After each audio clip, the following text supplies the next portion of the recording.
Bien, alors bonsoir tout le monde. On se rencontre donc pour cette conférence qui va parler de 150 ans de sionisme à Gaza. Je vous dis tout de suite, là je m'excuse, on va pas y arriver. 150 ans, ça rentre pas en une heure. J'ai essayé, donc on va faire une première partie et je pense qu'on fera une seconde partie si ça vous intéresse. En tout cas, moi je suis arrivé à ce sujet parce que c'est quelque chose d'incroyable, cette histoire de Gaza. Quand on entend parler Gaza dans les médias en Israël, alors, on nous parle du Botz Azati, la boue de Gaza, qu'est-ce qu'on fout là-bas, pourquoi t'es laissé embourbé, exactement comme on parlait à l'époque du Liban, du Sud-Liban. On va voir que la réalité est très différente. Alors, je sais qu'il y a déjà eu une conférence de mon ami Manu Chibert il y a un mois à peu près sur Midoshet Yehuda. D'ailleurs, c'est la raison pour laquelle je ne fais cette conférence qu'aujourd'hui. Parce qu'en fait, il y a 2 semaines, j'avais prévu de parler de Gaza, mais comme j'avais vu que juste sans qu'on ait fait attention, Manu Chibert avait parlé, j'ai dit, bon, je peux pas faire une conférence, il faut que je vois qu'on ne parle pas de la même chose. Donc, j'ai dû d'abord écouter la conférence de Manu, après voir effectivement supprimer de ma conférence les sujets dont lui a traité. Vous allez voir que c'est très différent. Moi, ce que je veux vous parler, c'est vraiment pas Gaza, 2000 ans de présence juive à Gaza, ou 4000 depuis l'époque du Tanakh à Gaza, 3000 et quelques années, 3500 ans, mais moi je voudrais parler vraiment les 150 dernières années, l'époque du sionisme. Pour comprendre, il va falloir bien sûr qu'on commence un petit peu avant. Et donc je lance share screen. Là, bon, et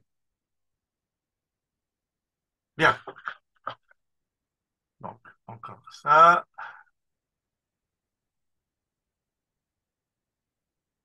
Et donc, quand on parle de Gaza, dans le sionisme, bien sûr, le dernier acte sioniste d'habiter Gaza, c'était bien sûr le Gush Katif, ces villages florissants de la région de Gaza qui ont été détruits, évacués de leurs habitants juifs et détruits par le gouvernement d'Aric Sharon en 2005. Là, on voit le coucher de soleil sur la plage à Gush Katif.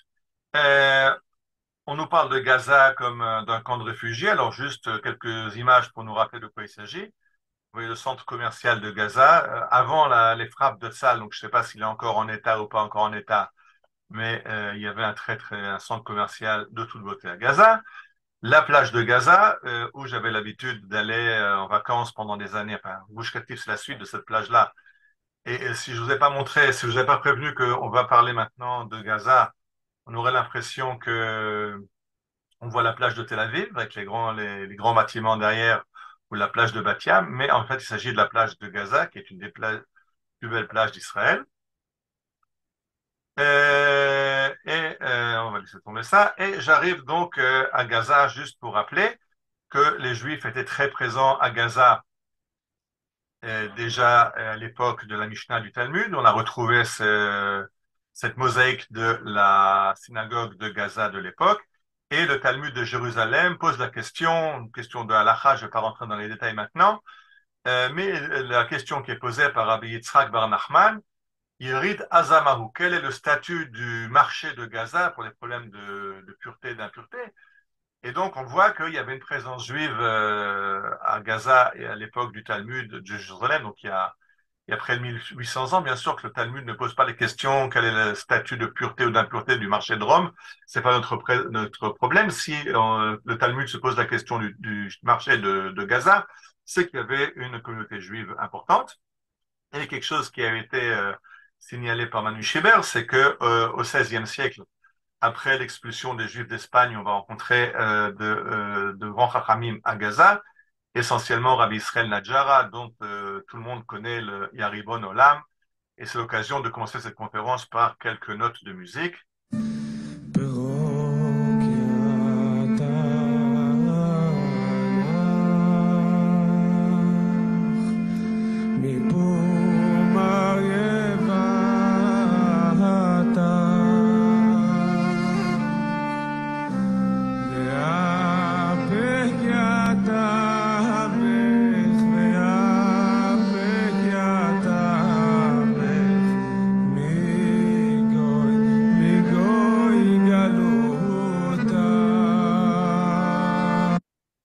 J'ai choisi une musique qui est triste. Yaribon Olam, on le chante à la table du Shabbat. La musique que vous venez d'entendre est une musique qui vient de la Shoah. C'est une mélodie qui a été composée dans la Shoah pour le Yaribon Olam. Et pas sur la strophe qui est présente devant vous, mais sur une strophe qui est un petit peu après. Que Rok Yat Amar Migo Galuta, sort ton peuple de l'exil. La paix Mipiu Marivata et sauve-les de la bouche, de la gueule des lions. Aujourd'hui, c'est le contraire, les lions, c'est nous. Mais c'est important de comprendre, de se rappeler qu'il y a une époque où on était en galoute, la situation était difficile, et ce Yaribon est aussi à des airs plus gais, des airs moins gais. Pour équilibrer, Yaribon Olam est chanté par toutes les communautés juives. Et il y a un piout de Rabbi Israël Najara de Gaza qui est chanté essentiellement dans les communautés séfarades. Ya'ala Boi le Gani. On va aussi écouter comme ça quelques notes, comme ça on en aura pour les Ashkenazes et pour les séfarades. Ya'ala, Ya'ala, Boi le Gani, Ya'ala, Ya'ala, Boi le Gani, Eretz Rimon Gam, Baha Gafni, Eretz Rimon Gam,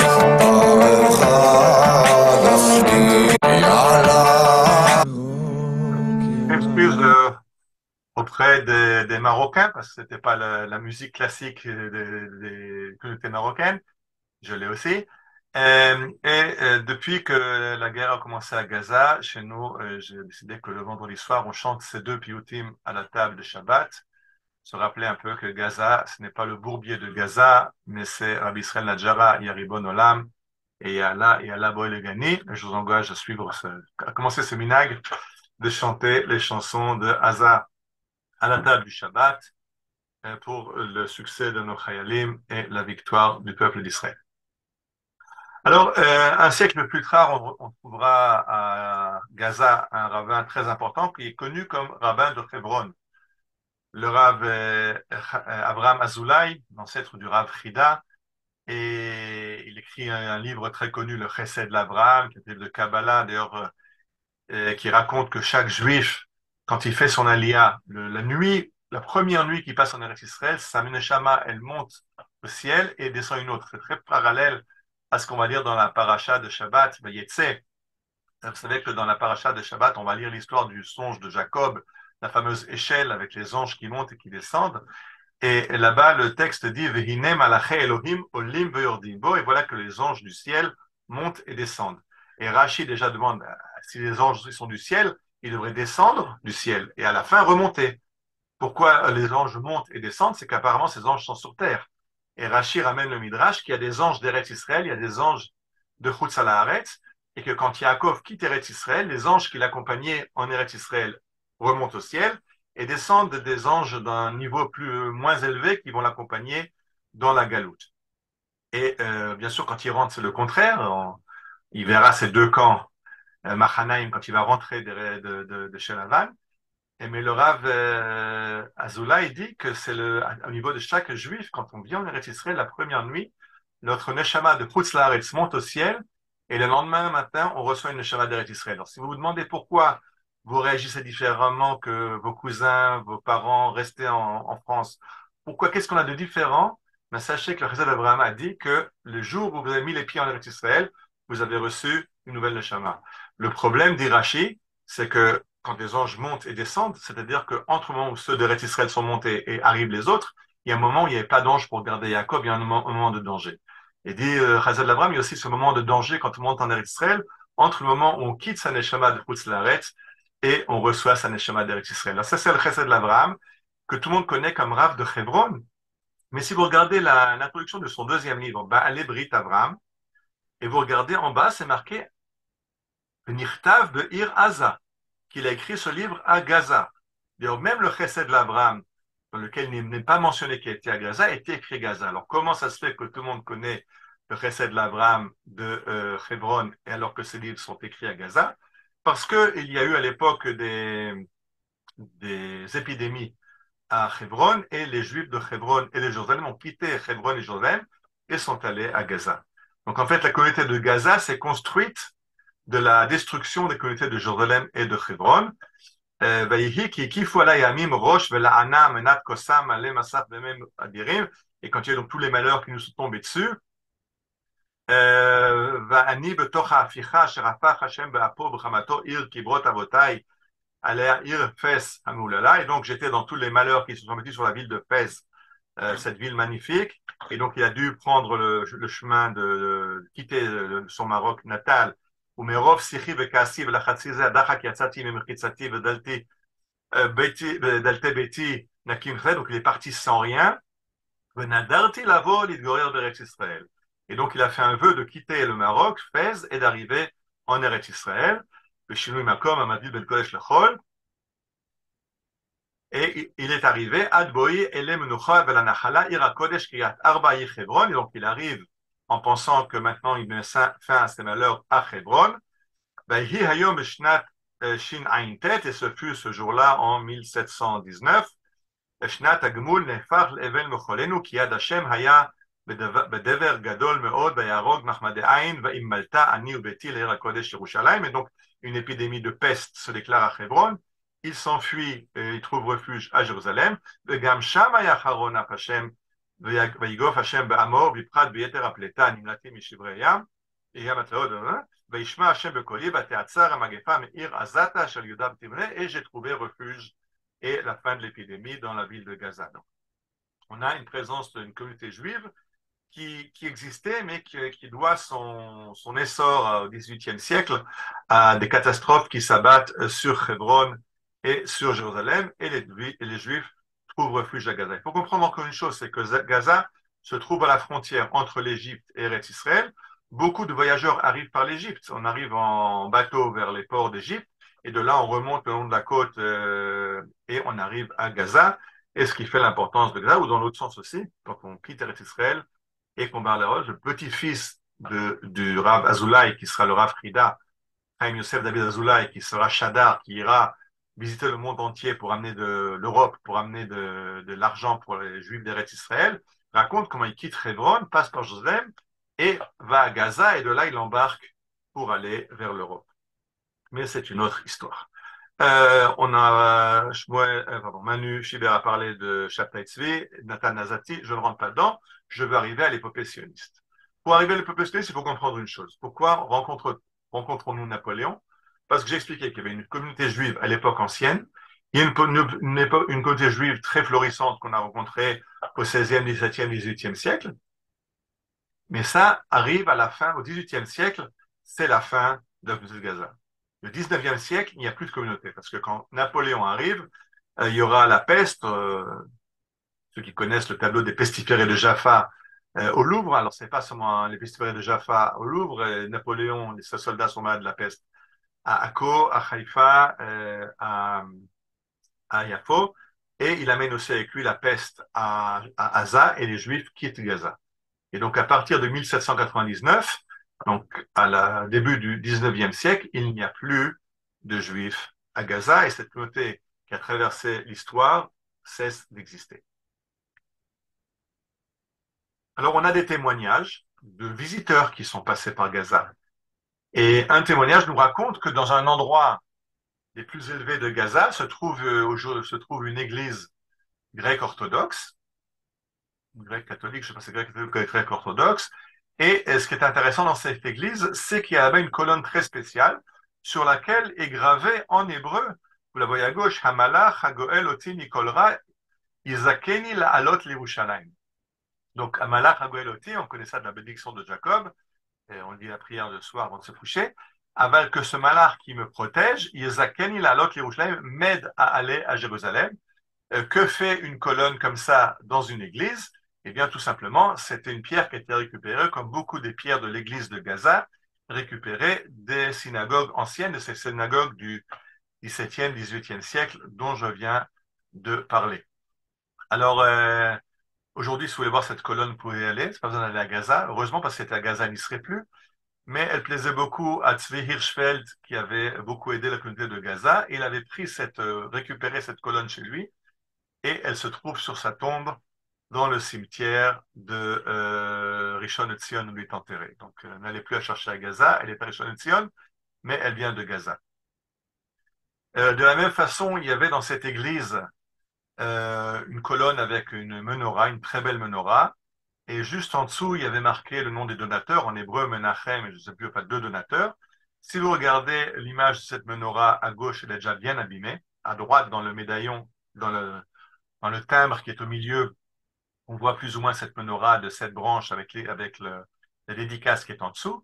À gauche, c'est déjà entièrement vandalisé parce que en 69, pendant 78, les Arabes ont entièrement vandalisé cette menorah qui était dans la Masjid el-Jama, dans la grande mosquée de Gaza. Donc la grande mosquée qui était construite sur une église qui était en fait une synagogue. Et ce qu'on peut voir dans beaucoup d'endroits en Israël. Et comme j'ai dit, en 78, un archéologue qui était là-bas a vu qu'il ne restait plus, les Arabes avaient abîmé de façon qu'il ne reste plus de symbole de cette présence juive à Gaza et ils ont martelé au burin la dédicace et la menorah elle-même. Alors maintenant, on arrive déjà, puisqu'on veut parler de 150 ans de sionisme, vu qu'on peut arriver au sionisme, alors on arrive à un personnage que vous ne connaissez peut-être pas, Zalman David Levontin. Vous connaissez au moins son nom parce qu'il y a beaucoup de rues en Israël, Rov Levontin, donc au moins, en tout cas ceux qui habitent Tel Aviv ou qui se promènent à Tel Aviv, dans la Chouzat Bayit, on connaît le quartier et on connaît la rue Levontin. Alors, Zalman David Levontin a écrit un livre, le Eretz Avotenu. Il faut rentrer à la maison. C'est un monsieur qui a cette idée de devenir sioniste parce qu'il a vu l'accession du Libéria à l'indépendance. Le Libéria, c'est un État, un pays en Afrique. Il se dit, des esclaves, d'anciens esclaves ont réussi à se libérer et à construire un État. C'est pour ça qu'ils l'ont appelé Libéria. Eh ben, il n'y a pas de raison que nous, les Juifs, ne reconstruisions pas notre État. Et donc, il devient sioniste. Je raconte, c'est encore sioniste avant le sionisme. Et il commence à s'intéresser et à écrire des articles sur le fait qu'il faut rentrer en Eretz Israël. Pourquoi on le connaît au sud de Tel Aviv? Parce que la banque, le mouvement sioniste a décidé de constituer une banque, la banque Anglo-Palestine, qui devait être une banque pour ramasser des fonds et gérer les fonds qui serviront le mouvement sioniste pour acheter des terrains, pour financer différents projets sionistes. Et en fait, le premier directeur du bureau palestinien, parce qu'à l'époque, c'est comme ça qu'on appelait l'Eretz Israël, le bureau palestinien de la banque sera à Yafo, et le directeur sera Zalman David Levanti, qui d'abord avait dirigé la banque à Londres, et maintenant il va la diriger à partir d'Eretz Israël en 1903. Mais ne vous trompez pas, il n'est pas venu en Israël en 1903, il est déjà venu bien avant. Quand c'est qu'il est venu en Israël? Alors il est venu en 1881. Euh, un instant, on veut parler de Gaza, n'est-ce pas? Alors pourquoi on a le logo, le symbole de la ville de Rishon LeZion? Vous voyez, Rishon LeZion, fondé en Taf Resh Mem Bet, 1882. Matzanu Maim, on a trouvé de l'eau, ça c'est la paracha qu'on vient de lire. Quand Yitzhak creuse les puits et trouve, les puits et trouve de l'eau, Matzanu Maim, c'est devenu la devise de Rishon LeZion. Et pourquoi ça? Parce que Zalman David Levontin vient en Eretz Israël en 1881 pour acheter des terrains pour créer un village agricole. Et l'endroit le plus adapté pour lui, c'est le Rishon LeZion.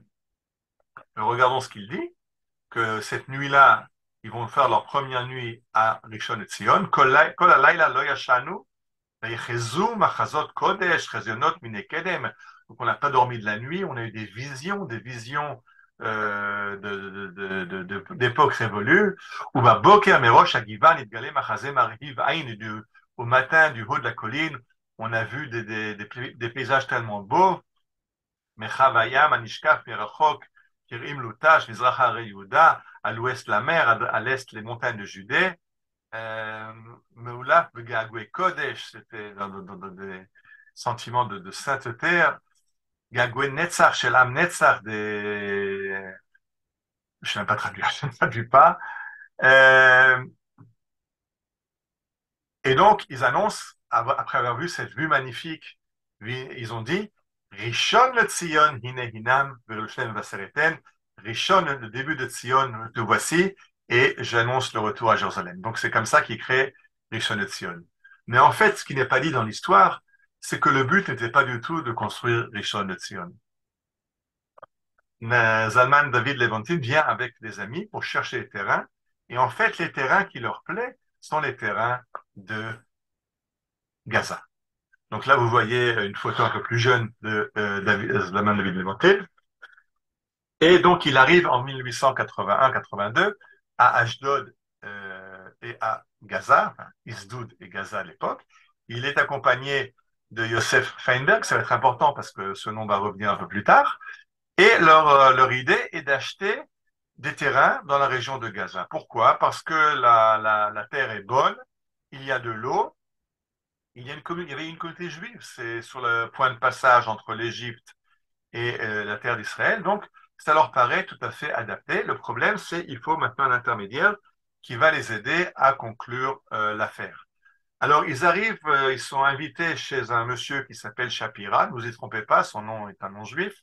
Mais Shapira est un juif qui a quitté le judaïsme et qui est converti au christianisme. Et comme beaucoup à l'époque, quand il va y avoir le retour des juifs vers Eretz Israël, les chrétiens vont envoyer des missionnaires pour convertir ces juifs qui reviennent au christianisme. Et que certains que vous connaissez, des noms que vous connaissez comme Ratisbonne à Jérusalem catholique, Alexander, je ne sais plus comment, un protestant russe.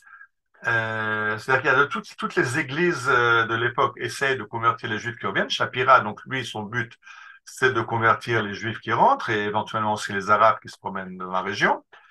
Et Shapira va leur dire la chose suivante. Lo akachesh mikem Adonai ki omnam azabti mekor marchati. Je ne vous cache pas que j'ai quitté la religion de mes pères. Il est maintenant missionnaire. Mais malgré ça, je suis resté empreint d'un amour entier pour le peuple d'Israël. Et si vous ne me cachez pas le but de votre voyage, peut-être je pourrais vous aider. Et il dit, j'habite ici déjà depuis plusieurs années, j'ai des contacts, je connais tous les Arabes de la région, les cheikhs de la région, le consul anglais, etc. Et je peux vous aider à conclure des achats de terrain. Il a très bien compris pourquoi ils sont là. Et il se propose, donc ce Shapira, pour être l'intermédiaire qui va permettre d'acheter les terrains. Et effectivement, il va emmener Zalman David Levantine et ses amis à la rencontre des cheikhs locaux. Alors, je cite un petit peu le deuxième texte qui est devant vous, c'est par l'intermédiaire de Monsieur Shapira, qui est un Européen, euh, et il va rencontrer les Bédouins. Alors, il raconte comment ils ont chevauché pendant 2 heures de Gaza vers le sud, pas parce qu'on les a chassés vers le corridor humanitaire, mais parce que ils vont dans la région de Dir el-Balah, où il y a énormément d'eau en nappe phréatique souterraine. Et là-bas, ils racontent comment ils reçoivent le café, de quoi a l'air la tente du chef Ibrahim, une tente bédouine en peau de chèvre plantée dans le sol. Il fait le café, puis vous savez, quand les Bédouins font le café, alors ils le font, ils écrasent, ils pilent les grains de café, les graines de café en faisant du bruit, ce qui invite les voisins. C'est-à-dire qu'il y a un invité, venez vous joindre à la réception. Arrivent les voisins qui rencontrent la délégation juive. Et le chef Ibrahim leur explique que voilà, ces juifs qui veulent venir s'installer ici, qui voudraient acheter des terrains dans la région. Et alors, la réaction de un de ces Bédouins, si seulement il y avait ici des Européens, et bien sûr, nos conditions de vie s'amélioreraient. Donc, il faut à tout prix, il faut bien sûr leur vendre des terrains pour que nos conditions à nous s'améliorent, puisque les Européens vont amener le développement dans la région. Mais non, dit un autre, si les Européens arrivent, ils vont amener ici la kfira, ils vont rejeter Allah et les religions, et ils vont nous dévier de la voie juste. Et alors, un deuxième répond, mais non, tous les arbres n'ont pas la même hauteur, mais de la même façon, tous les non-musulmans ne sont pas les mêmes. Et ça, il s'agit de Bnei Israël, et les Bnei Israël sont nos frères. Donc, ces Bédouins disent, oui, il faut les vendre aux Juifs. Les Juifs sont nos frères.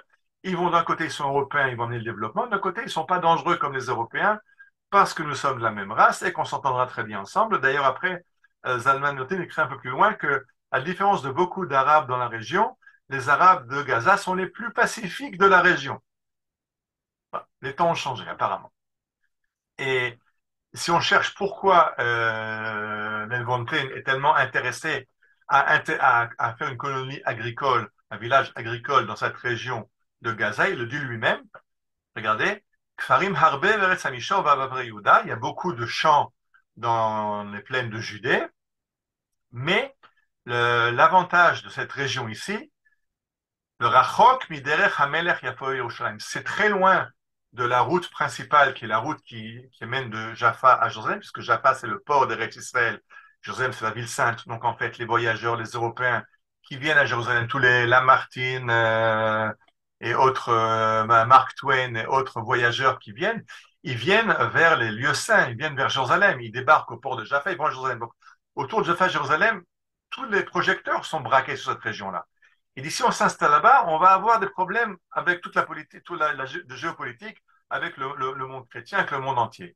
Mais si on s'installe dans la région de Gaza, c'est dans le sud, c'est dans le Negev, personne ne s'intéresse là-bas, on aura la paix. Et c'est pour ça que c'est une région de prédilection. C'est une très bonne région, elle est très fertile, et on sera loin du centre de l'intérêt des puissances européennes. Je rappelle que c'est l'époque où les grandes puissances s'intéressent de près à Jérusalem. Ceux qui connaissent Jérusalem, vous connaissez, il y a si ça ne vous connaissez pas, vous viendrez avec moi faire une balade sur les traces des Européens à Jérusalem. Il y a le quartier des Russes, Migrash Haroussim, il y a le quartier des Français, l'hôpital Saint-Louis, il y a le quartier italien, il y a le quartier, chaque nation européenne essaie de prendre pied à Jérusalem, l'hôpital autrichien, l'hôpital allemand, l'église allemande, etc. Et donc c'est très lourd, c'est très dur de s'installer sur cette région. Ils disent, si on s'installe à Gaza, ben on sera pas, on se fâchera pas avec tous les Européens, et c'est pour ça qu'ils choisissent cette région de Gaza. Ce qui va se passer, c'est que finalement, ils pourront pas acheter le terrain, parce que le gros problème de la région de Gaza, c'est qu'il n'y a pas de cadastre. C'est des tribus bédouines, et à l'époque, Gaza est sous juridiction égyptienne, et que en Égypte, il n'y a pas de cadastre, il y a des chazakot. On sait qu'un tel, telle et telle tribu bédouine est sur cette terre et telle autre tribu sur autre terre. Mais donc, c'est très dur d'acheter un terrain parce qu'en cas de litige, on ne pourra jamais prouver dans un tribunal, il n'y aura pas de titre de propriété, c'est à nous, on l'a acheté d'un propriétaire légal. Et donc, ils comprennent que ça ne va pas être possible. Et donc, ils vont acheter la terre de Ayun Kara où va être construit Rishon LeZion. Mais en fait, Rishon LeZion, dans un premier temps, aurait dû être construite à Gaza. Je vous rappelle que Rishon LeZion aujourd'hui est en passe est déjà, je crois, la cinquième plus grande ville d'Israël. Donc ça aurait pu être Gaza, les choses ont évolué différemment. En tout cas, après cet essai d'acheter les terres autour de Gaza, de Bir el-Balach, on ne va pas acheter le terrain, mais il y a des Juifs qui vont s'installer à Gaza. Je rappelle qu'il n'y a plus de communauté depuis 1800, depuis Napoléon et la peste qu'il a amené à Gaza. Mais en 1880, on voit les quatre premières familles qui arrivent du sud de la Russie et qui s'installent à Gaza. Alors, eux, ils viennent et ce sont bien sûr pas des agriculteurs, ce sont des commerçants, ce sont des artisans, comme les Juifs de Russie de l'époque. Ils n'ont pas acheté de terrain agricole, mais ils se rendent compte qu'à Gaza, il y a une grande population, il y a 24 000 habitants à Gaza à l'époque, et il n'y a pas de moulin à blé. Donc ils se disent, c'est formidable, on va amener un moulin, et on va moudre le blé. C'était un métier très classique en Europe. Dans les histoires chassidiques, on voit toujours le juif qui est concessionnaire du bar du village et l'autre qui a le moulin à blé. C'était les métiers classiques des juifs d'Europe de l'Est. Et donc, ils achètent le matériel, ils achètent un moteur, ils achètent un moulin à blé et ils viennent s'installer à Gaza. Le problème va être, de nouveau, il faut s'installer là-bas de Gaza, et qui va les aider? Vayakem Aish Shapira Vayoshem, celui qui va les aider, c'est le même Shapira, ce missionnaire qui va les aider à s'installer, parce que les autorités ne permettent pas à ces juifs de Russie d'acheter des maisons, et c'est donc Shapira les installe dans une maison qui lui appartient, ils montent leur moulin, mais très vite, les Arabes locaux vont arrêter d'amener leur blé à moudre parce qu'en fait, les quantités qu'ils ont sont assez minimes. Il faut comprendre une chose, c'est que j'ai dit que la région de Gaza est très fertile, qu'il y a beaucoup d'eau, mais elle n'est pas adaptée à la culture du blé. Parce que pour faire du blé, il ne faut pas avoir beaucoup d'eau en nappe phréatique. Le blé, il doit être arrosé par la pluie. Pour la pluie, on est dans le Negev, on est dans un endroit où il n'y a pas assez de pluie pour faire du blé. Par contre, grâce aux nappes phréatiques, on peut faire monter l'eau, on peut faire pousser des arbres, des vergers, des palmiers, des pêchers, des manguiers, tout ce qu'on veut. On peut aussi faire monter de l'eau et arroser des petits jardins de tomates ou de concombres, etc. Mais le blé, non. Donc en fait, les quantités de blé qui poussent à Gaza sont des quantités pour la famille pour faire un petit peu de blé. Donc ils n'ont pas de grande quantité. Puis ils disent en fait, pourquoi payer au meunier pour la quantité de blé qu'on a à moudre? Ben, c'est plus simple que Fatima à la maison, elle a son pilon et elle le fait à la main. Et puis, on n'amène pas le blé à moudre chez ces juifs de Russie. Et en fait, vont arriver les Bédouins, parce que il y a des Bédouins de plus loin qui, eux, avaient l'habitude d'envoyer leur blé à moudre dans la région de Tel Aviv. Mais la quantité qu'ils ont amenée n'était pas suffisante. Et en fait, ça va être un fiasco économique. Et ces quelques familles juives qui ont essayé de s'implanter à Gaza en vivant du commerce d'un moulin à blé vont faire faillite. En tout cas, ce que je vous ai lu là, c'est une annonce qui vient d'un journal, à Lebanon, le journal de Yechiel Bril, le Libanon, en français, puisqu'il était publié à Paris. On a parlé dans une autre conférence sur Masquerade Batia. Et donc, Yechiel Bril raconte qu'il y a eu un essai de s'installer, pas dans l'agriculture, mais comme commerçant à Gaza en 1180, mais ça a floppé. Ah, un instant, c'est quoi cette photo? Pour ceux qui habitent en Israël, vous reconnaissez les boîtes de thé Vysotsky. Alors, ce n'est pas qu'en Israël, c'est Vysotsky vend dans le monde entier. La photo est de mauvaise qualité, je m'excuse, mais si elle était de bonne qualité, vous verriez qu'il y a marqué ici Vysotsky depuis 1849. Depuis 1849, c'est-à-dire au milieu du 19e siècle. Et pourquoi c'est important pour moi de mettre en pleine conférence sur 150 ans de sionisme à Gaza une boîte de thé Vysotsky? Parce que quelque chose qui n'est pas tellement connu, même en Israël, c'est que Vysotsky était un grand sioniste, c'était un grand activiste sioniste. Alors, cet activiste sioniste qui s'appelle Ze'ev Klonimus Vysotsky, qui est donc un juif russe qui a fait sa fortune dans le thé, puisque ça tient le coup depuis 150 ans, avait à l'époque a déclaré en 1885, donc c'est juste après les premières moshavot, après les premiers villages agricoles de Zichron Yaakov, de Rishon LeZion et encore quelques autres, en 1885, il annonce Asa sera comme Ponyovitch. Ponyovitch est une grande ville juive d'Europe de l'Est. Aujourd'hui, on connaît Ponyovitch comme la plus grande yeshiva à la grande yeshiva de Bnei Brak. Mais à l'époque, c'est une ville avec une grande population juive en Europe de l'Est. Et Vysotsky annonce Asa sera la nouvelle Ponyovitch. C'est-à-dire quoi? C'est que Vysotsky, qui est un activiste sioniste, est en contre-pied du sionisme classique. Le sionisme classique, attention, sionisme classique, contre sionisme, on est en 1885. Euh, Theodor Herzl n'est pas encore sioniste, il va écrire son livre L'État juif en 1897. On est encore 12 ans avant le mouvement sioniste. Mais ces gens, ces Chobevet Sion, ces amants de Sion, ces gens qui prônent un retour en Eretz Israël, encore avant le mouvement sioniste officiel, ont commencé par parler de villages agricoles, de Zichron Yaakov, de Rosh Pina, de Rishon LeZion, Rehovot, etc., etc. Vysotsky dit non, les Juifs ne sont pas des agriculteurs. Et même un village, c'est combien un village? C'est 10 familles, 50 familles, 100 familles. Les Juifs, ils sont des millions, qui sont des gens de la ville. Ce sont des artisans, ce sont des commerçants. Et donc, il faut penser non pas une installation comme agriculteur dans des villages agricoles, mais il faut s'installer dans les villes d'Eretz Israël comme population urbaine. Et il dit on va créer des villes juives, des quartiers juifs dans les villes arabes, à Lod, à Shrem, à Bethléem, à Tzor, à Tsidon, à Gaza. Je rappelle qu'Eretz Israël à l'époque, on n'a pas encore les frontières du mandat britannique. Alors, Tzor et Tsidon, Tyr et Sidon au Liban, c'est Eretz Israël. Gaza, c'est Eretz Israël. La Jordanie, c'est Eretz Israël. Beaucoup d'autres choses sont Eretz Israël, puis aujourd'hui, la carte a un petit peu changé. Mais l'idée géniale de Vysotsky, c'est que si on veut amener les masses juives qui rentrent, il faut faire un retour vers les villes et pas vers les villages agricoles. Et donc, on va s'installer là où il y a déjà des villes, parce que là où il y a des villes, bien sûr, les Juifs ne vont pas venir d'un coup 1000, ils vont arriver 4-5, l'année prochaine encore 4-5.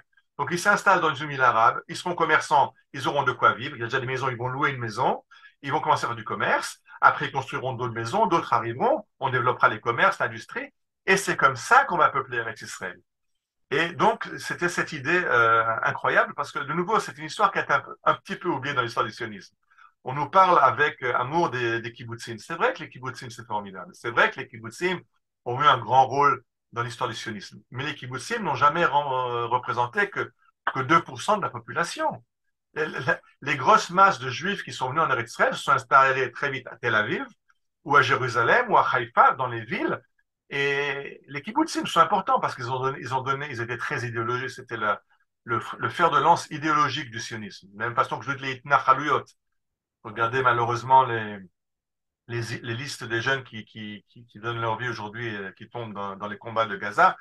Et voyez le nombre impressionnant de jeunes qui viennent des Nahalouyot, qui n'est pas du tout proportionnel à leur nombre dans la population, parce que c'est un fer de lance idéologique.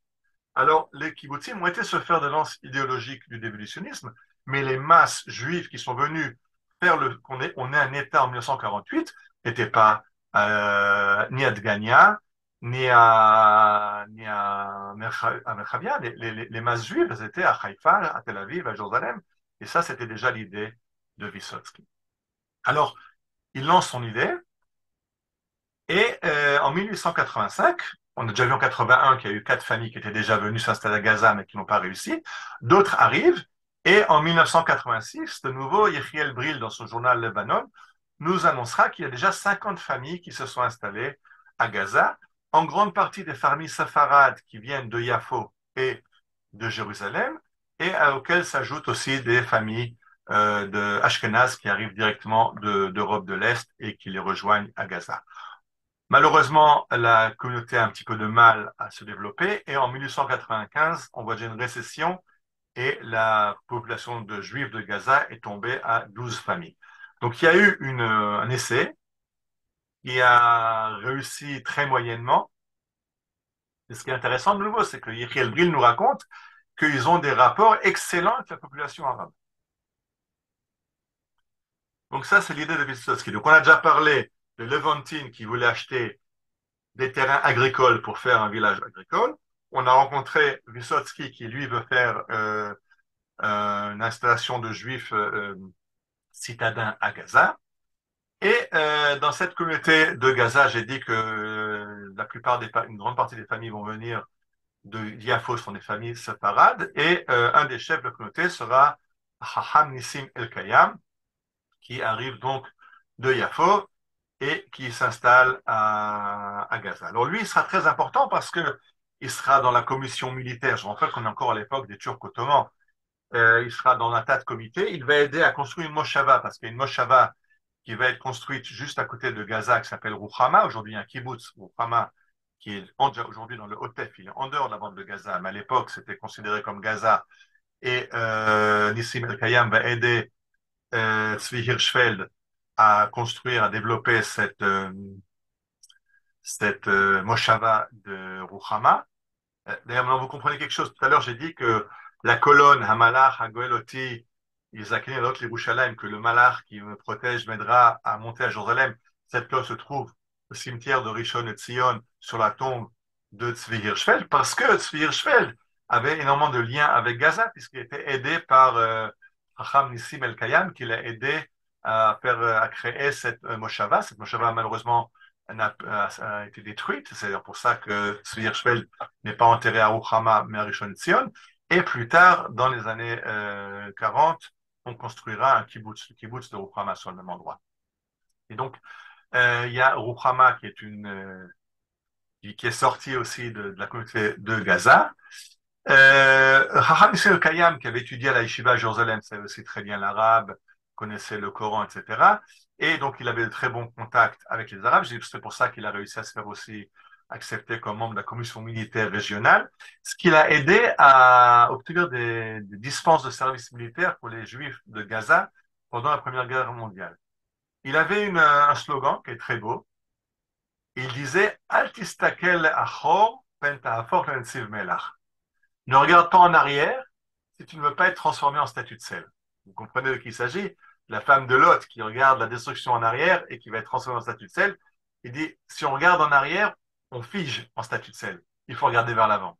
Donc cette devise super optimiste était la devise du Hacham Nissim El-Kayam, qui était donc un des chefs de la communauté de Gaza, qui a reçu dans sa maison de nombreux activistes sionistes, comme, vous voyez les noms, Shalom Moyal, Eliezer Oker, Eliezer Ben Yehuda, Aaron Shlouch, Yitzhak Matalon, Yitzhak Ben Tzvi, Tahoun, Ben Gurion, Arlozor Panastra. Ils ne sont pas là en Israël, tout cela. Oui, parce que Nissim El-Kayam, on le voit maintenant en 1880, mais on le reverra encore en 1900 et quelques, quand les Ben Tzvi, les Ben Yehuda et autres auront fait leur aliyah. Donc ce sera l'adresse incontournable de la communauté juive de Gaza. À Gaza, il y a non seulement Chacham Nissim El-Kayam, ils ont un rabbin qui est quelqu'un d'extraordinaire, et ce rabbin, c'est le Rav Nissim Binyamin Ohana. Alors, Rav Nissim Binyamin Ohana, lui, il est venu d'Algérie. Son père était déjà, par amour pour Israël, est venu s'installer en Israël. Et lui, il arrive à Jérusalem, il fait ses études dans les yeshivot de Jérusalem. À 21 ans déjà, il aura son ordination rabbinique, sa smicha, des plus grands rabbins de Jérusalem, le Rav Shmuel Salanter Ashkenaz, et le Issa Bracha, le Rishon LeZion, le grand rabbin Sfarad, Rav Shaul Eliashar, donc les deux plus grandes sommités rabbiniques de Jérusalem lui donnent son ordination rabbinique. Il va d'ailleurs se marier avec la fille du Rishon LeZion précédent, le Rav Tito. Et il aura beaucoup de postes rabbiniques, mais un de ses premiers postes, et le plus spécial, c'est qu'il va être pendant 5 ans rabbin de la communauté de Gaza. Alors, comme rabbin de Gaza, à partir de 1907, il va faire des choses assez incroyables. D'abord, il ouvre un Talmud Torah. Bon, ouvrir un Talmud Torah, c'est ce qu'on attend d'un rabbin. On n'a pas besoin d'être le rabbin Nissim Binyamin Ochana pour ouvrir un Talmud Torah. Mais lui, non. Qu'est-ce qu'il a fait? Il ouvre un Talmud Torah en hébreu. Ça, c'est déjà du nouveau. On ne fait plus l'étude en yiddish pour les Ashkénazes ou en ladino ou en spagnolite ou en arabe pour les communautés sfarades.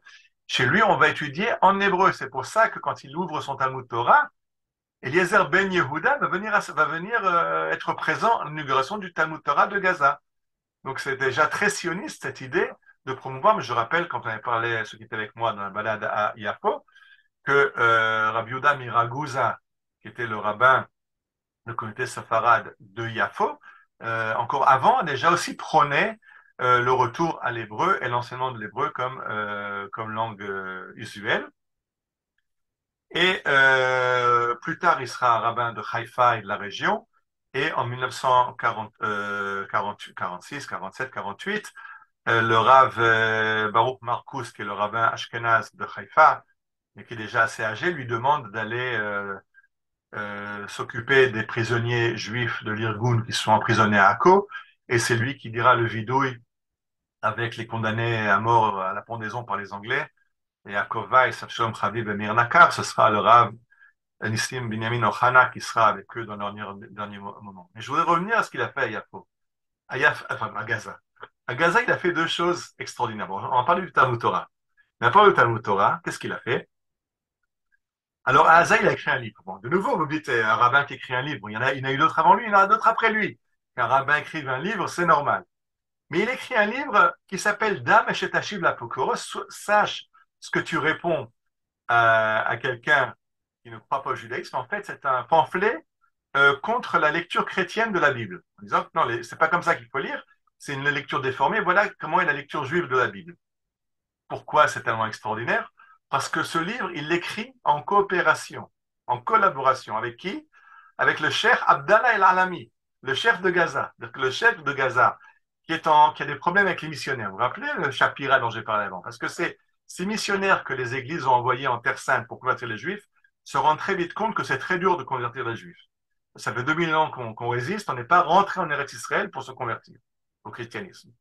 Donc, si les missionnaires n'arrivent pas à convertir les juifs, qu'est-ce qu'ils vont faire? Ben, on va leur couper les budgets. Donc, il faut qu'ils convertissent. N'arrivant pas à convertir les juifs, ils vont se tourner vers les arabes. Ils vont convertir les arabes. Donc, le cheikh Abdallah El Alami de Gaza a un problème avec Shapira qui essaie de lui convaincre de convertir ses ouailles au christianisme. Donc, il demande au rabbin de Gaza, on va écrire ensemble un bouquin pour expliquer pourquoi la lecture de la Bible, telle qu'elle est comprise par les chrétiens, est fausse. Alors, je crois que c'est une première d'un rabbin et d'un chef musulman, d'un cheikh qui écrivent ensemble un livre contre le christianisme, donc contre la lecture chrétienne de la Bible. Ça, c'est la première chose qu'il fait. La deuxième chose qu'il fait, c'est de construire un mikvé. Et oui, parce que une femme juive a besoin d'aller au mikvé. Et il n'y avait pas de mikvé à un instant, il y avait une communauté juive. Alors comment on peut imaginer une communauté juive sans mikvé? C'est très simple, on est à Gaza, on est au bord de la mer. Les femmes allaient dans la mer. C'est pas toujours évident en hiver quand l'eau est froide, glacée. Il y a aussi des vagues, ça peut être dangereux. Mais ce qui est encore beaucoup plus dangereux, c'est que les femmes ne peuvent pas y aller seules. C'est dangereux à cause des amis. Bien, on a vu que les Arabes sont très gentils à Gaza, qu'ils ont de très bons rapports avec la communauté juive. Mais enfin, je pense pas qu'un mari juif pouvait laisser sa femme en pleine nuit aller au mikvé dans la mer. Donc, il fallait aussi une garde rapprochée des maris qui les surveillaient. Donc, ce qu'a fait le Rav Ochana, c'était de construire un mikvé. Et la troisième chose qu'il va faire, c'est de construire un cimetière. Il y a à l'époque pas de cimetière à Yafo, à Gaza. Et les Juifs de Gaza enterrent leurs morts à Hebron. Gaza-Hebron, c'est 2 journées à dos d'âne. Donc, mettre un cercueil sur à dos de chameau, mettre un cercueil sur le chameau et le trimballer jusqu'à Hebron, ça ne fait du bien ni aux morts, ni à la famille du mort. Donc, il va construire un cimetière, acheter un terrain et faire un cimetière juif à Gaza pour que les Juifs n'aient plus besoin de transporter leurs morts jusqu'à Hebron. Donc, ça, c'était le Rav Ochana au début du XXe siècle. À gauche, vous voyez sa Matsepa. Alors,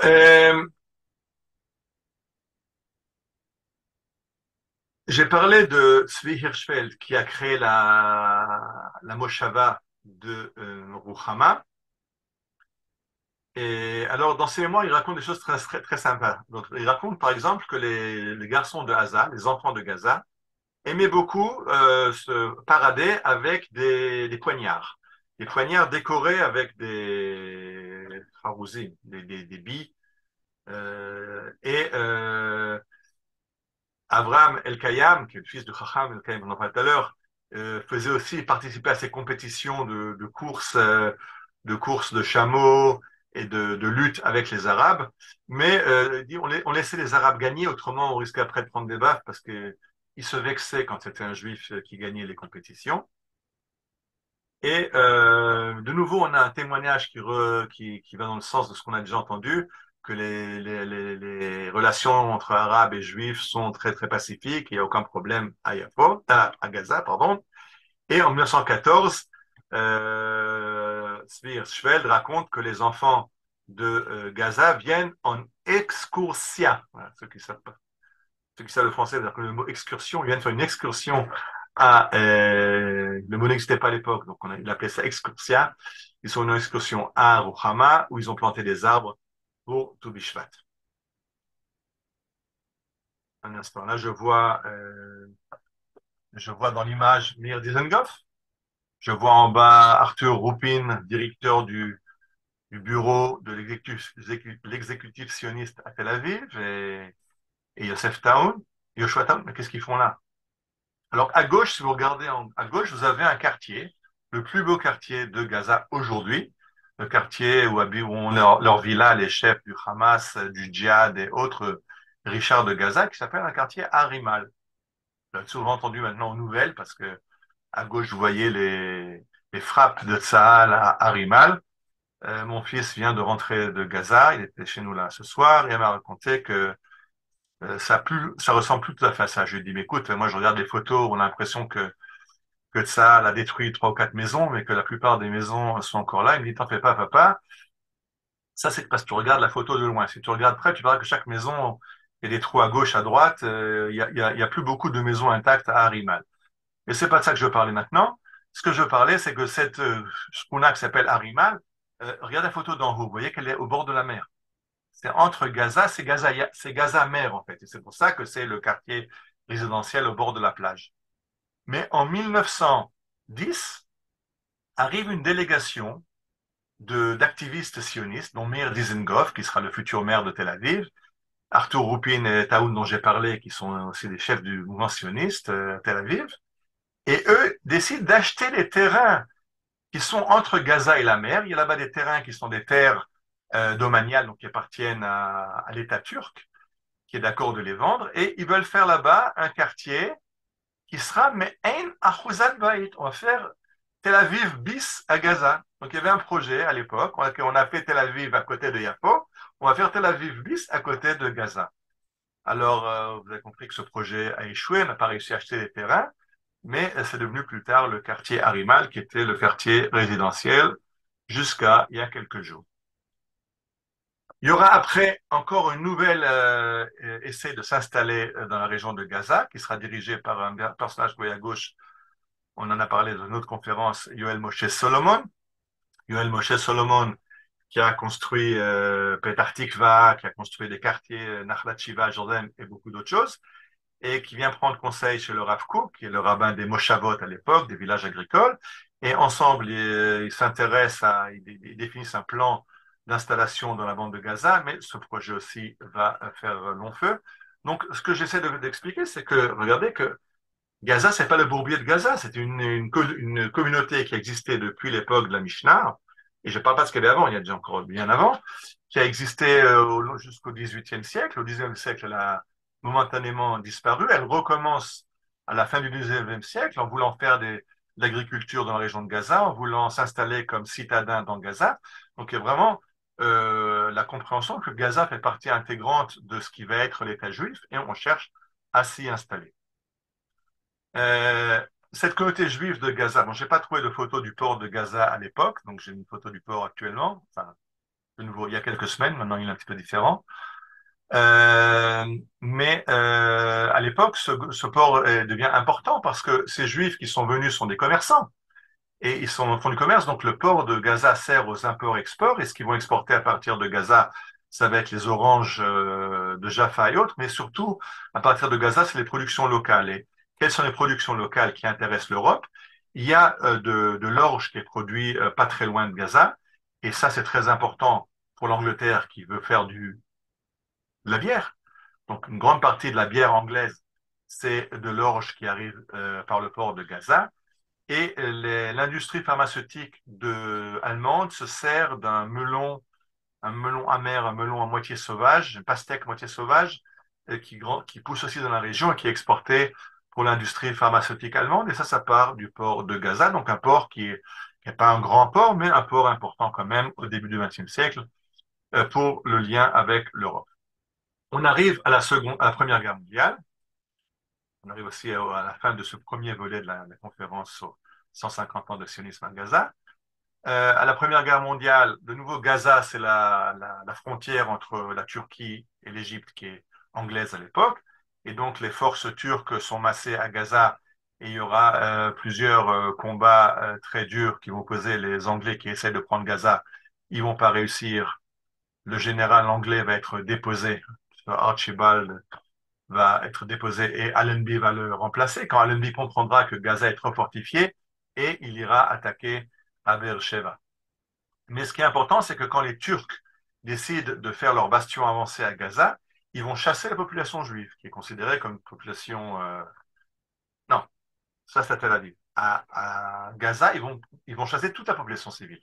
Et c'est une base militaire, ils vont chasser et les Juifs et les Arabes, et les Juifs, donc la communauté juive de Gaza, qui existe depuis 1881 dans sa nouvelle version, va cesser d'exister en 1915 quand les Turcs les chassent de Gaza. Alors, ça, c'est ce qui n'a pas à voir avec la conférence, mais c'est tellement en rapport avec ce qui se passe actuellement à Gaza que je pouvais pas j'avais envie de mettre cette diapo. À gauche, vous voyez les Anglais, vous voyez l'infanterie montée australienne qui rentre dans Gaza, le Lighthouse. Mais la bataille de Gaza est tellement importante pour la stratégie anglaise qu'ils vont engager à Gaza l'arme absolue. Une nouvelle arme, l'arme qui vient d'être inventée, qui est l'arme absolue de la Première Guerre mondiale. Je vous montre un petit film, une minute d'un petit film.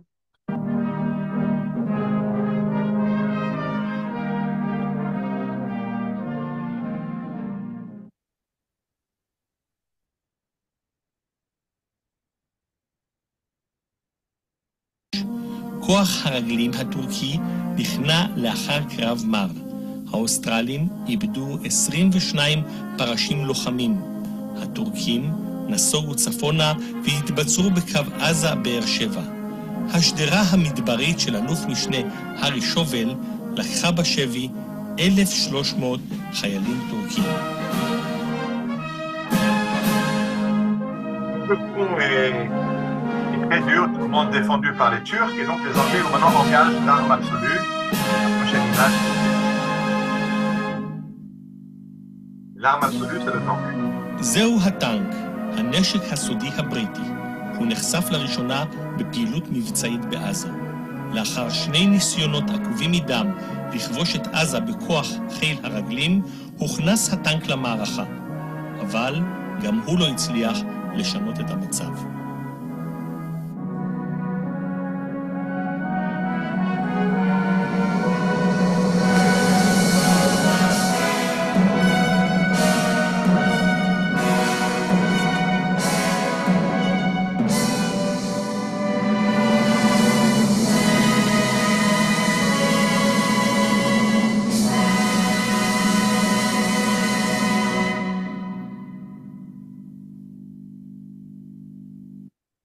Bien, alors je n'ai pas pu résister à ce petit film. Pourquoi? Parce que quand on voit aujourd'hui l'opération de Tsahal à Gaza, on voit qu'après, bon, je ne mets pas en doute tout ce que font l'infanterie, les forces du génie et l'armée de l'air, mais après l'armée de l'air, la force de frappe de Tsahal à Gaza, c'est le tank. Et la première utilisation du tank comme arme de combat, ça a été à Gaza en 1917. Bien. Je vais un peu plus vite. On se rappelle l'histoire d'Avshalom Feinberg du Nili qui va aller espionner, un réseau d'espionnage qui espionne les Turcs au profit des Anglais. Il essaye de de traverser les lignes pour aller donner des messages aux Anglais. Il va être tué par un bédouin à côté de Rafiah. Et on va retrouver en 1967, après la guerre de 6 jours, sa tombe. Il avait disparu dans le désert, on ne sait pas, mais un enquêteur de la police va arriver à retrouver un bédouin dont le grand-père avait abattu Avshalom Feinberg. On retrouve un palmier qui a poussé au-dessus de sa tombe, on creuse là-bas, on retrouve sa dépouille qui a été identifiée de façon certaine grâce à des empreintes dentaires, aux fractures qu'il avait au doigt, etc. Et il y a eu un village qui rappelle cette histoire, c'est un village qui s'appelait Dikla, parce que on parle de la bande de Gaza et de Gush Katif qui a été démantelée il y a une vingtaine d'années, mais on oublie qu'il y avait encore avant à Yamit, on avait déjà des villages dans le Sinaï, Yamit, etc. Il y avait un village autour de Yamit à côté de Yamit qui s'appelait Dikla, et Dikla qui porte le nom de Dekel, c'est en souvenir de l'arbre de Avshalom Feinberg dans le Negev. Les Anglais, dans les forces anglaises, il y a des soldats juifs. Donc, il y a dans la bande de Gaza 2 cimetières militaires anglais. Un, le cimetière qui est à Gaza, l'autre cimetière est à Dir el-Balah. Et vous voyez à gauche une tombe d'un soldat juif à Gaza, Rittenbaum, avec le Magen David, Penatseva, qui prouve qu'il y avait un soldat juif qui est tombé là-bas. Donc, je dis, il n'y a plus de communauté juive à Gaza depuis 1915 quand les Turcs ont chassé les Juifs, mais il y a des Juifs qui reviennent, malheureusement pas pour y vivre, mais pour y être enterrés. À droite, c'est une tombe du cimetière de Dir el-Balah, une grande différence. Gaza, c'est les soldats tombés dans la bataille de Gaza. Dir el-Balah, c'est les soldats tombés après, en garnison dans la bande de Gaza. Et vous voyez à droite une tombe où il n'y a rien marqué Private Hazan, Royal Fusilier, il n'y a pas marqué exactement qui il était, non, de quoi il s'agit, mais Khazan, c'est quand même un nom juif. Normalement, chez les Anglais, il devrait y avoir ici un Magen David qui montre que c'était un juif. Donc, Haggai Uberman, je me sers de son livre sur la bande de Gaza, a fait une enquête. Il arrive au cimetière de Gaza. Là-bas, il y a le gardien du cimetière qui montre le registre. Dans le registre, il est marqué Khazan, soldat de seconde classe, matricule 4818, 40e régiment de fusiliers royaux, tombé le 10 juin 1919 à 36 ans, le fils de Mahlouf et Simcha Khazan, qui habitait la vieille ville de Jérusalem, né au Maroc. Donc il s'agit effectivement d'un juif né au Maroc qui habite Jérusalem. Le 40e régiment de fusiliers royaux, c'est un régiment qui a été composé à la fin de la Première Guerre mondiale de juifs qui sont volontaires d'Eretz Israël. Je rappelle que Jabotinsky, Trumpeldor ont créé les bataillons juifs, le premier bataillon de juifs anglais qui sont battus dans l'armée anglaise en Eretz Israël. Le deuxième bataillon a été formé aux États-Unis. Et le troisième, à la fin de la guerre, déjà quand les Anglais ont déjà conquis une partie d'Eretz Israël, arrive un troisième bataillon. Et donc ce soldat est mort, comme vous voyez, en 1920, 1919. C'est déjà après la guerre. Il est en garnison dans la région de Gaza et là-bas, il meurt apparemment de maladie. Et ce qui est très intéressant, c'est que euh, les, les démobilisés de ces bataillons juifs vont vouloir créer des villages en Israël. Une fois qu'ils quittent l'armée, de la même façon qu'après la guerre d'indépendance, on aura des villages créés par des démobilisés du Palmar, comme Palmar Tsuba. Beaucoup de kibbutzim s'appellent, ils ont un nom, kibbutz Tsuba près de Jérusalem, mais son nom officiel c'est Palmar Tsuba, parce que c'est des gens du Palmar qui ont créé le village de Tsuba. Et déjà, donc, ils ont voulu créer des villages agricoles. Ils en construiront un près de Natania. Bon, à l'époque, il n'y a pas encore Natania. Il s'appelle Avichaï. Pardon. Il y a déjà Natania. Avichai a été construit par des démobilisés des Gdoudim Ivrim, c'est un village qui a été créé juste après la Première Guerre mondiale à Hôtel Arad, mais là-bas, près de Arad, les conditions étaient trop compliquées. Finalement, ils se sont déplacés en 1932. Il y avait un groupe qui a voulu faire un village juif à Gaza, donc refaire la communauté juive à Gaza, c'est d'abord une volonté de ces juifs qui se sont battus dans la région, qui veulent construire un village. Malheureusement, il n'y aura pas de suite. Par contre, la communauté juive de Gaza va se reconstruire. Et la famille Margolin, qui vient de Beersheba, va reconstruire un moulin à blé à Gaza. Il y aura une petite communauté qui va se reconstituer à Gaza après la Première Guerre mondiale, mais elle sera petite et pas bien organisée. Il y aura beaucoup de problèmes dans la communauté. Ce ne sera pas la communauté soudée comme il y a eu avant la Première Guerre mondiale.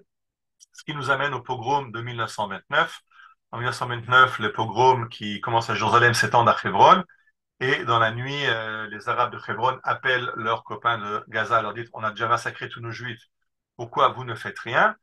Pour la grande chance des Juifs de Gaza, il y a un Arabe qui annonce, qui est ami avec un des chefs de la communauté, qui lui dit, faites gaffe, vous allez être attaqués. Ils se mettent tous dans un hôtel qui appartenait à un Juif, et là-bas, la police anglaise va monter la garde. Et bien que Hajj Amin al-Husseini encourage les Arabes à venir massacrer les Juifs de Gaza, finalement, la police anglaise va réussir à contenir la foule et finalement va décider à la fin du Shabbat de faire monter tous les Juifs de Gaza dans un train et de les déporter sur Jérusalem. Et c'est comme ça que cette communauté finit et elle ne reverra le jour qu'en 1967, enfin, après la guerre des 6 jours, quand on recommence à reconstruire. Et donc, bon, ça, c'est les Juifs qui quittent Jérusalem, parce que j'ai pas de photo des Juifs qui quittent Gaza. Ça a été fait la nuit dans un train, il n'y a pas de photo. Par contre, ce que j'ai mis à droite, c'est une photo d'une lettre écrite par les Juifs expulsés de Gaza, qui est une lettre qui a été écrite l'Irvod Anala Atzionit, à l'intention de mouvement sioniste.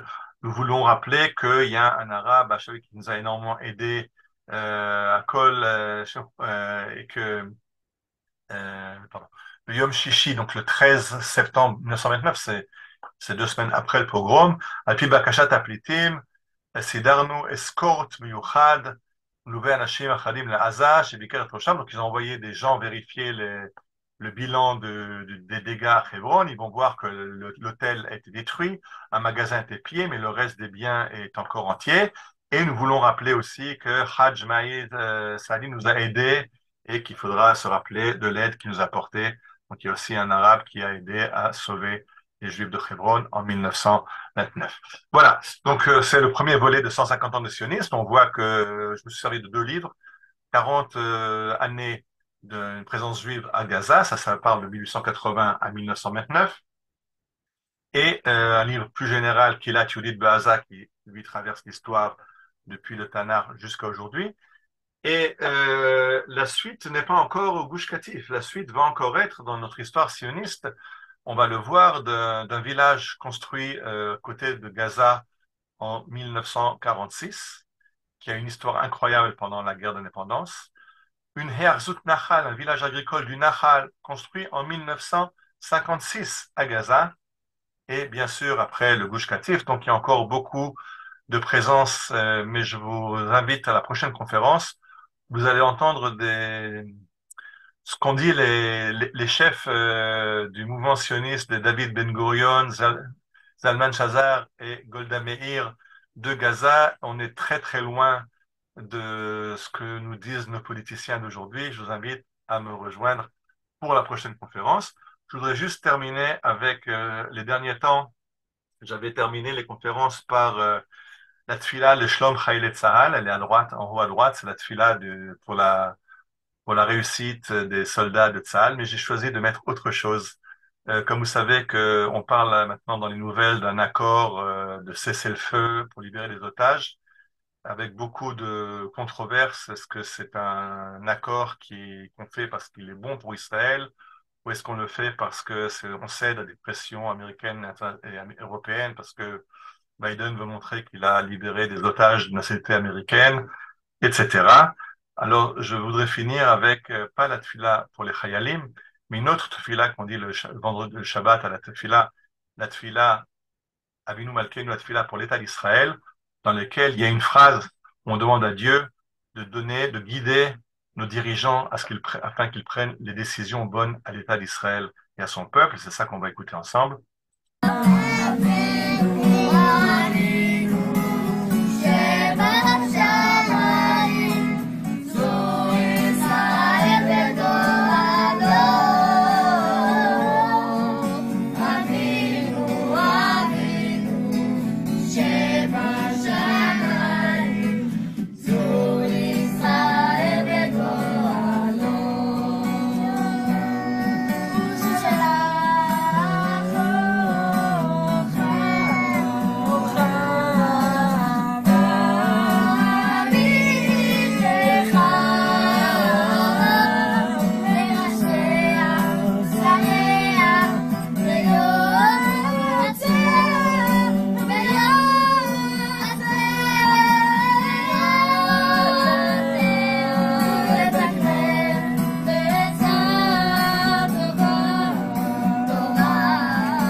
Je voudrais terminer avec ces paroles. Avinu Malkeinu,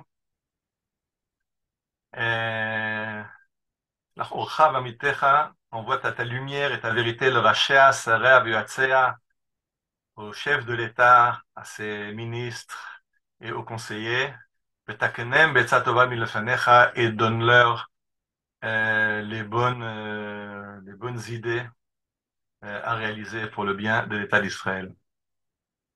Voilà.